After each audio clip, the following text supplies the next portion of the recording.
이 마태복음 10장 말씀은 예수님께서 제자들을 전도하기 위해 파송하시면서 들려주신 이 전도에 대한 교훈의 말씀이 이 10장 말씀 전체에 가득 차 있습니다. 지난 수요일에 읽었던 1절에서부터 시작한 15절까지의 말씀은 전도자가 가져야 될 믿음에 대해서 말씀하셨습니다. 세상 것 의지하지 말고 하나님만 의지하고 전해야 될 내용은 하나님 나라이고 하는 등등의 전도자가 가서 무슨 말을 해야 되고 어떤 믿음으로 해야 되고 하는 그 부분에서 말씀을 하셨다고 하면, 오늘 읽은 이 말씀은 전도자로서의 활동하는 일에 박해가 많을 터인데 그 박해에 어떤 자세로 대응해야 되는가라는 반대의 직면에 있을 때 가져야 될 신앙적인 자세가 무엇인가라는 점을 말씀해 준다는 점에서 매우 중요한 말씀입니다. 우선 16절 말씀에서 23절 말씀까지로 오늘 좀 더 깊이 생각하려 하는데, 일단 16절 말씀 보시면 내가 너희를 보냄이 그렇게 시작합니다. 이 전도는 예수님으로부터 보냄받은 사람 되었다, 파송되었다라는 생각을 가지고 가는 것이 1차적인 자세라는 것이죠. 그래서 내가 너희를 보냄이 그렇게 말씀합니다. 자발적으로 우리가 전도하기 위해 헌신한다고 생각할 수도 있고, 또 여러 가지 절차를 따라서 제도적인 틀 속에서 의무감을 가지고 그렇게 한다라고 할 수가 있겠지만, 방법과 과정은 여러 가지 일이 있을 수가 있지만 결국 모든 하나님 복음 전하는 일은 내가 주님께로부터 보냄받았다, 임명받았다라는 여기에서부터 출발해야 된다는 것입니다. 때때로 우리가 선교사님들을 해외에 파송할 때 교회가 그를 해외에 보낸다라고 생각합니다. 물론 제도적으로 그 말은 맞습니다. 그러나 더 깊이 들어가면 우리가 보내는 것이 아니라 주님께서 그분을 하나님께서 원하시는 자리에 보내시는 하나님의 보내심을 받고 가시는 분들이 선교사님들이다라고 할 수 있고, 또 우리 역시 주님의 지시하심과 주님의 명령하심에 순종해서 그 선교의 기도와 물질로 동참한다는 의미에서 우리도 같이 보냄받는 마음으로 같이 가고 물질로 같이 가고 또 기도로 같이 가는 그런 마음이 우리 모두에게 있어야 하나님 나라의 복음 전하는 일에 우리 모두가 참여하는 것이죠. 그래서 말씀 시작하실 때 내가 너희를 보낸다 하고 말씀을 시작합니다. 주께서 보내신다는 것입니다. 그러시면 사실은 말씀이 내가 너희를 보내는 것이 마치 양을 이리 가운데 보내는 것과 같다라고 말씀하십니다. 예수님은 철저하게 자신이 나는 선한 목자다 그렇게 말씀하셔서 양들의 목자인 자기를 많이 말씀하십니다. 또 실제로 구약 시편 말씀 가운데서도 우리 잘 아는 23편에 여호와는 나의 목자시니 해서 하나님께서 우리의 목자가 되신다는 것을 많이 고백하지요. 아마 그것은 일상 유목민으로 평생 조상 때부터 살아왔던 이스라엘 사람들 입장에서 생각해 보았을 때는 우리에게 있어서 하나님이 누구신가, 하나님은 어떤 분이신가를 생각했을 때 자기들의 일상생활 속에 경험했던 양을 치고 양을 인도하고 했던 그 목자처럼 그렇게 하나님께서 우리를 인도하시고 지키시고 돌보신다는 의미에서 하나님을 그렇게 의인화시켜서 우리의 목자이시다 그렇게 표현했습니다. 예수님께서도 나는 선한 목자다 하고 요한복음 10장 말씀에서 그렇게 말씀하십니다. 근데 그 목자이신 주님께서 내가 너희를 보내는 것이 마치 양을 이리 가운데 보내는 것 같다라고 말씀합니다. 목자는 기본적으로 양을 이리 때로부터 지키는 사람이 목자이고, 어떤 경우에서도 양의 생명을 돌보기 위해서 자기 생명을 자기 고생을 아까워하지 않는 그런 사람이 목자인데, 여기서는 예수님께서 오히려 양을 이리 가운데 보내는 것과 같다고 하십니다. 세상에 어떤 목자가 양을 이리 가운데 보내는 목자가 어디 있겠습니까? 이리 가운데 지키는 게 목자이지 양을 이리 가운데 보내는 그런 목자는 없죠. 그럼에도 불구하고 주님께서 이렇게 말씀하시는 것은 그만큼 험악한 사지에 전도자들을 보내는 주인이신 주님의 안타까운 마음이 잘 드러나 보인다라고 말씀할 수 있습니다. 양 이리 가운데 들어가니까 상하지 않을 수가 있겠습니까? 안전할 수가 있겠습니까? 때로는 상하고 때로는 죽임을 당하고 그런 어려움이 많이 있겠죠. 그럼에도 불구하고 주님께서는 양을 이리 가운데 보내는 것 같지만 오늘도 여전히 전도자들을 불신의 세계로 세상 속으로 날마다 보내시는 분이 주님이십니다. 안전하기 위해서 보내는 것 아니고 위험할 줄 아시지만 거기서 무슨 일이 이루어져야 될 것을 넉넉히 아시지만 그럼에도 불구하고 보내십니다. 왜냐하면 복음을 듣고 구원받아야 될 사람들이 세상에 너무 많이 있기 때문에 또 그 일을 감당해 나가는 일에 희생이 없이는 될 수 있는 게 아닌 것을 아시기 때문에 그런 줄 알면서도 오늘 또 주님께서는 전도자들을 세상 속으로 계속해서 보내시는 것입니다.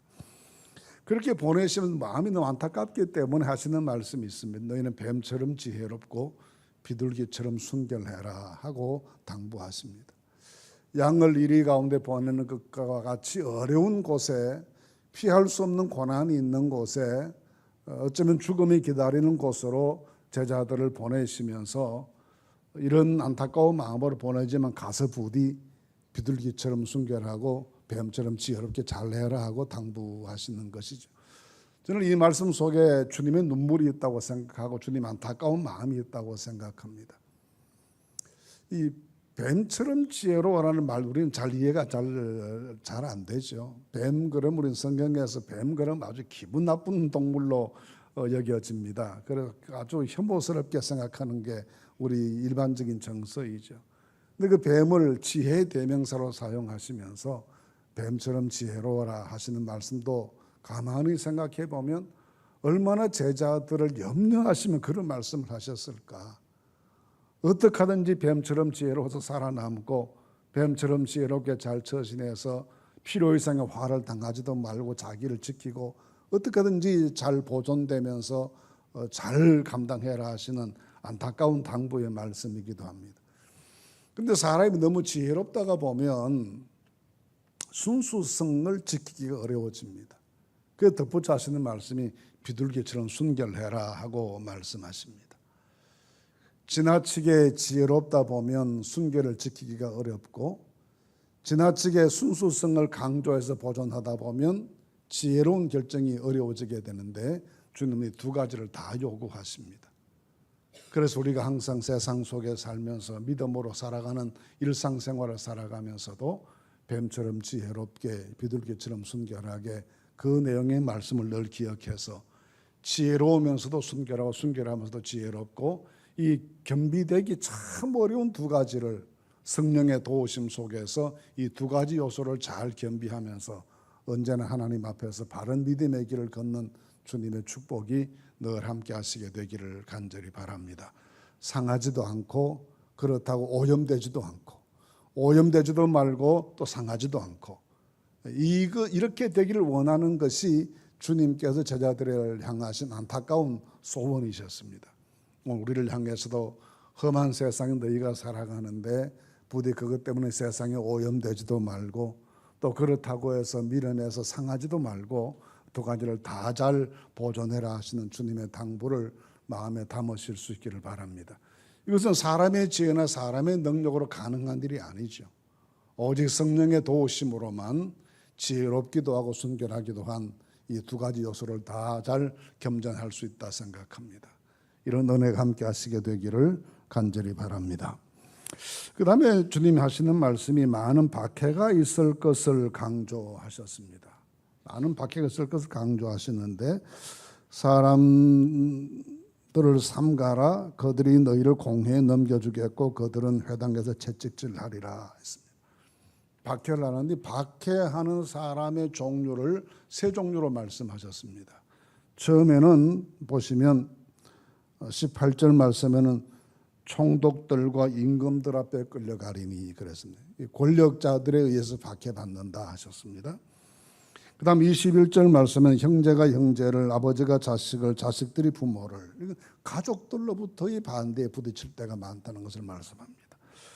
마지막에는 22절 말씀에는 모든 사람에게 미움을 받을 것이라. 보편적인 사회 전체가 복음에 대해서 우호적이지 않을 것이다, 그런 것을 말합니다. 그래서 권력 있는 사람들로부터, 그리고 가족들로부터, 세상 일반적인 보편적인 모든 시민사회의 사람들이 복음에 대해서 우호적인 태도를 취하지 않고 반대 입장에 서게 될 것이다라고 하는 이 세 가지 반대의 축을 말씀해 주십니다. 우리가 교회 역사에서 권력 가진 사람들에 의해서 박해받던 이야기는 너무나 많이 우리가 들어서 잘 알고 있죠. 그 이야기는 너무나 흔한 이야기들입니다. 어느 곳에 가든지 간에 권력자들에 의해서 교회가 초기에 피 흘리는 순교 역사가 이루어졌던 것을 잘 아는데, 가족들에 대한 이야기는 좀 생소한 이야기입니다. 특히 우리나라 교회도 지금은 마찬가지인데 벌써 140년, 금년으로 복음이 들은 140년이 되면서 여러 세대에 걸쳐서 복음이 이어진 가문들이 많습니다. 그리고 현재는 교회, 학교나 청년들의 경우를 보면 거의 신앙인 가정의 아이들이 대부분이지, 그 외에 불신자 가정에서 전도받아서 교회학교 출석하고 하는 경우를 보기가 정말 어려워졌거든요. 그래서 이 사회학자들은 기독교가 한국 사회에서는 가족 종교가 됐다, 그렇게 말합니다. 그건 오랜 시간을 거쳐 내려오면서 부모에게서 자녀에게 신앙이 전수되어 오는 이런 역사가 길어졌다는 이야기인데, 한편으로는 그것이 굉장히 교회를 안정적으로 유지되게 만들어주지만, 또 그것이 다른 그 불신 사회 속에 이렇게 갇혀버린, 포위가 되어 갇혀버린 것처럼 되고 우물 속에 있는 그런 존재처럼 되어서 일반적인 시민사회와 격리되어 있고 분리되어 버렸다는 것의 한 표현이기도 해요. 장점과 단점이 다 있는 것이죠. 그래서 오랫동안 3, 4대 걸쳐 신앙생활을 해오면 가족들로부터 반대받는다는 것이 아주 이해되지 못할 그런 생소한 이야기이죠. 그러나 초기에 우리나라에 복음이 처음 들어왔을 때 우리 먼저 처음 신앙을 받아들였던 우리 할아버지 할머니들은 많은 가족들의 반대에 직면했습니다. 그 가족들의 반대는 미워해서 반대하거나 그런 게 아니었어요. 정말 눈물겹게 반대했습니다. 왜냐하면 이 예수 믿는 이 도를 따라가면 집안이 망한다고 생각했기 때문에 정말 눈물로 호소해서 그 신앙 가지지 못하도록 했거든요. 저도 그런 경험을 어렸을 적 많이 했는데 정말 온 가족들이 눈물로 말렸습니다. 신학교 간다 그럴 때는 막 가족들이 통곡하라고 할 만큼 말렸어요. 그런 것은 박해이기보다는 강력한 만류이기도 한데, 그걸 떨쳐버리는 것이 물리적으로 박해하는 것에 의분을 가지고 도전한 것보다 훨씬 어렵습니다. 가족들이 그렇게 애석한 마음으로 눈물 흘리면서 그럼 우리 집안 전체가 다 잘못되는 것처럼 네 장래가 어떻게 되겠느냐, 그렇게 말리는데요. 저희 사촌 누님 한 분은 그래서요, 자기 교회 보니까 전도사나 목사들이 성경 책가방 들고 여자들 뒤따라다니면 신방 다니는 거 보는데 그 꼴이 그게 뭐냐고 그러면서 정말 엉엉 울면서 말리시는 거예요. 그럴 경우에는 이걸 담대하게 끊어낸다는 것이 정말 쉽지 않습니다. 가족들의 혈연도 있고 정말 진심으로 나를 걱정해서 저러는구나라는 생각도 들고 그런 반대가 있을 수도 있습니다. 어떤 의미에서 물리적으로 강한 권력자들이 가하는 핍박이나 그런 위협 이런 것들과 함께 가족들 사이에 찾아오는 그런 회유, 걱정, 염려 이런 것들이 발걸음을 더 무디게 만들 수가 있는데, 이런 종류의 반대, 그럼 마지막에는 모든 사람이 미워하겠다 그러는 건 일반적인 사회적인 정은 사회적인 풍조예요. 언제든지 보시면 우리 교회는 다른 모든 종교들끼리는 잘 소통해요. 근데 우리만 외로워요. 이게 우리가 지나치게 배타적이어서 그런가 싶기도 하지만, 그럼에도 불구하고 모든 다른 단체들이나 다른 이런 시민사회기관들이 다 이렇게 자기들끼리 소통을 하는데 우리만 항상 외롭다는 느낌을 다른 단체들과 대화하면서 느낄 때가 참 많습니다. 일반적인 시민사회, 민족들 사이, 나라들 사이에서 일반적인 정서가 그렇다는 거죠. 항상 그렇게 복음을 전하고 복음을 믿고 살아가는 것은 사회적으로 외로워질 가능성이 매우 많은 겁니다. 많은 동지들 잃어버릴 수가 있고 많은 친구들 잃어버릴 수가 있고 사회 속에서 외톨이처럼 그렇게 전락하기가 쉬운 것이죠. 그리고 이런 그 권력 가진 사람들, 총독들과 임금들로 상징되는 이 권력 가진 사람들의 강제적인 박해, 그리고 가족들의 그 애절한 반대, 그리고 일반적인 이 사회의 반기독교적인 정서, 이런 것들이 다 전도자들이 직면해 있는 현실인데 이런 현실을 맞이했을 때 어떻게 해야 좋은가라는 말씀을 오늘 말씀에서 하는 것입니다. 첫째 하는 것은 이렇게 반대를 당할 때 너무 걱정하지 말라 말씀하십니다. 염려하지 말아라. 너희를 넘겨줄 때 어떻게 또는 무엇을 말할까 염려하지 말라. 성경에 염려하지 말라는 말씀이 참 많죠. 염려하지 말라 그러시는데 우선 이 말씀에도 보시면 염려하지 말라는 말씀을 하시잖아요. 마태복음 6장에서 예수님께서 무엇을 먹을까 무엇을 마실까 이거 염려하지 말아라. 또 두 번째는 내일 일을 염려하지 말아라. 한날 괴로움은 그날의 족하다. 그럼 오늘 말씀에서는 전도하러 다닐 때 핍박을 받을 때 어떤 말로 대응할까 무슨 말로 설명할까 하는 이 설명과 대응하는 것에 너무 걱정하지 말아라. 성령께서 그때 필요한 적절한 말을 주실 것이다. 요한복음 14장 1절 말씀 너희는 마음에 근심하지 말라 말씀은 죽음 앞에서 하시는 말씀이거든요. 내 아버지 집에 거할 곳이 많다 하시면서 죽음 앞에서도 걱정하지 말아라. 그러니 먹고 사는 일이나 미래에 대한 일이나 그리고 전도할 때 박해를 당했을 때나 죽음 앞에 설 때나 신앙인의 삶은 처음부터 끝까지 염려와 근심을 다 주님께 맡겨두고 염려하지 않고 사는 것이라는 것을 가르쳐 주십니다. 그렇게 말씀을 들을 염려하지 말아야지 생각하는데 어떻게 염려 안 하지 하는 순간부터 그게 또 걱정이 되잖아요. 그 염려라는 건 참 끊임없이 우리 마음속에 생겨나는 자연 발생적인 현상입니다. 늘 염려가 되죠. 그런데 그런 자연스럽게 생겨나는 생각의 흐름까지 우리가 통제할 수 없는 것이지만 염려가 내 마음을 지배하게 하면 안 된다는 말씀입니다. 염려에 사로잡히면 안 된다는 것이죠. 유명한 비유가 있지 않습니까? 새가 내 머리 위를 날아가는 건 괜찮지만 내 머리에 둥지 틀고 있는 건 안 되지 않냐는 것. 걱정이 내 마음을 스쳐 지나가는 것. 바람결에 어떤 소식을 들었을 때에도 순간적으로 다가오는 불안감. 이런 것 인간의 심리 현상이는 어쩔 수 없는 것이지만 그 생각이 내 마음에 자리 잡고 앉아서 나를 병들게 만들고 근심의 노예가 되게 만들고 불안과 초조를 견딜 수 없게 만드는 그건 안 된다라는 것을 말씀하십니다.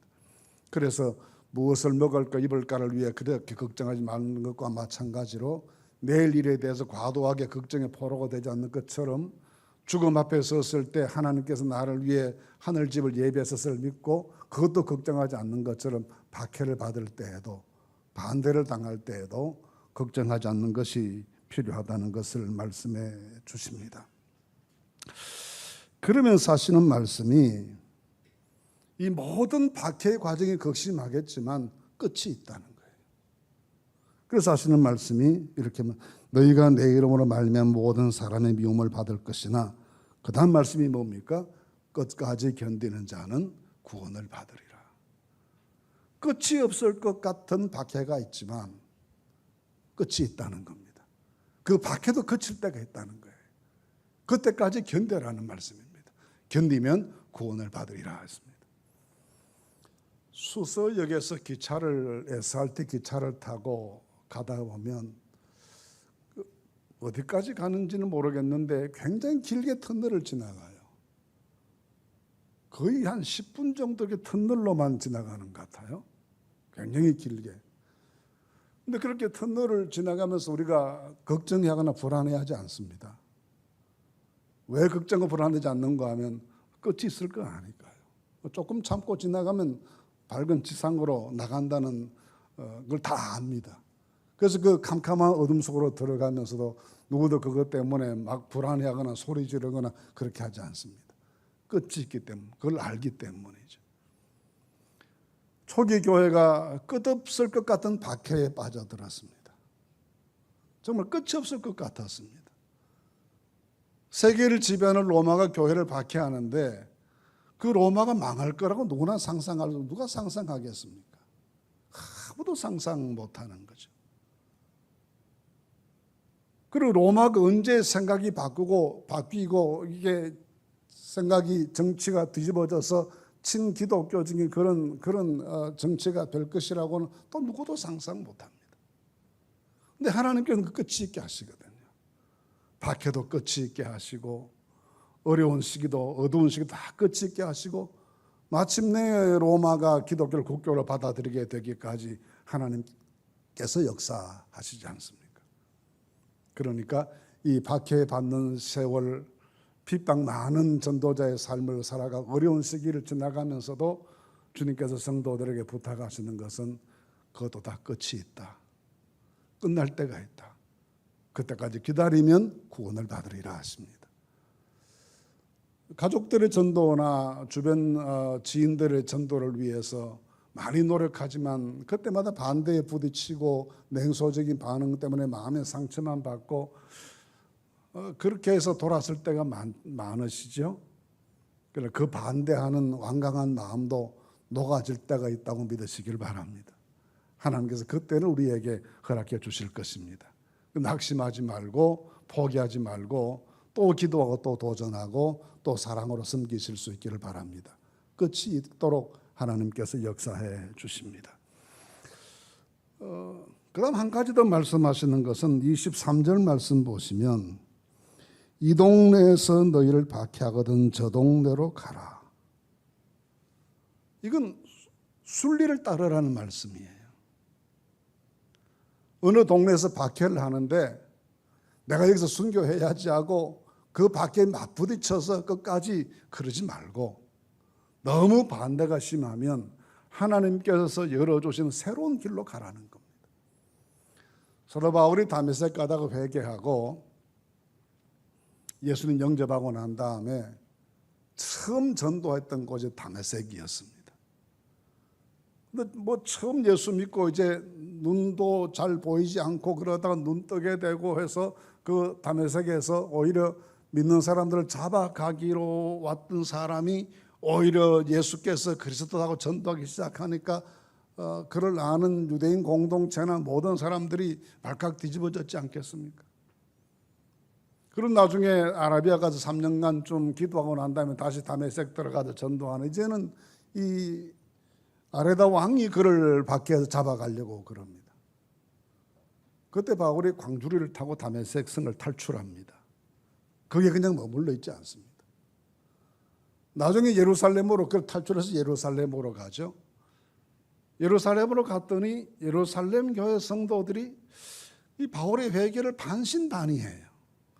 어떻게 보면 회개한 사람 같기도 하고 어떻게 보면 그 사람이 무슨 회개를 해 그런 생각이 들기도 하고 얼마나 지독하게 박해한 사람인데 저 사람 저러는 게 우리 저 전체를 다 잡아가기 위해서 이 술수를 쓰는 게 아닌가 그렇게 의심도 하고요.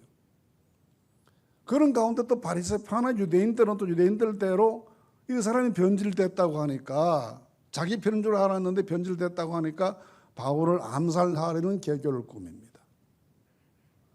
그때도 사도 바울이 예루살렘을 떠납니다. 그래서 고향으로 낙향합니다. 이렇게 항상 바울은 열린 길로 다녔어요. 하나님께서 다메섹 전도를 막으시면 예루살렘을 가야 되겠다. 예루살렘으로 가고 예루살렘에서 길이 막히면 또 고향으로 내려가고 항상 그렇게 열린 길로 하나님의 인도하심을 받았습니다. 너무 우리가 억지로 안 되는 걸 되게 하려는 것이 아니라 하나님께서 길을 열어주시는 길로 나아가시면 하나님께서 원하시는 일을 더 쉽게 이루어 나갈 수 있다는 의미에서 이 동네에서 너희를 박해하거든 저 동네로 피하라. 순리대로 하라. 그 말씀입니다. 그래서 무슨 말씀을 전할까 염려하지 말고 하나님께 맡겨라. 성령께서 할 수 있는 말씀을 우리 입에 넣어주실 것이라는 것. 그런가 하면 어떤 경우에는 모진 박해가 올 때 오더라도 끝이 있다. 끝날 때가 있다. 그 믿음 가지고 인내해라. 그리고 하나님께서 열어주시는 새로운 길로 나아가라. 이것이 박해를 대항하는 우리의 자세이라는 것을 우리에게 가르쳐 주십니다. 전도는 하나님께서 우리를 보내신 일이지만 보냄받아간 자리에서 전도하면서도 또 복음을 전하는 사역이 말처럼 쉽게 이루어지거나 간단한 한두 번의 노력으로 결실이 생겨나거나 그러지는 않습니다. 수많은 희생이 있어야 되고 눈물이 있어야 되고 피가 있어야 되고 헌신이 있어야 한 지역의 복음의 꽃이 피어날 수가 있습니다. 그 일을 감당해 나가면서 우리 모두가 많은 반대들이 나타나지게 되고 사회적 전체 경향이 반기독교적이 될 수도 있고 권력이 반대할 수도 있고 가족들이 눈물로 만류할 때도 있을 수 있지만 그럼에도 불구하고 비둘기처럼 순결하게 뱀처럼 지혜롭게 이리 가운데 들어가는 양의 기분으로 하나님 주신 사명을 잘 감당하라 하셨습니다. 이 책임 앞에 성실한 삶을 살아내는 우리 모두가 될 수 있기를 간절히 바랍니다.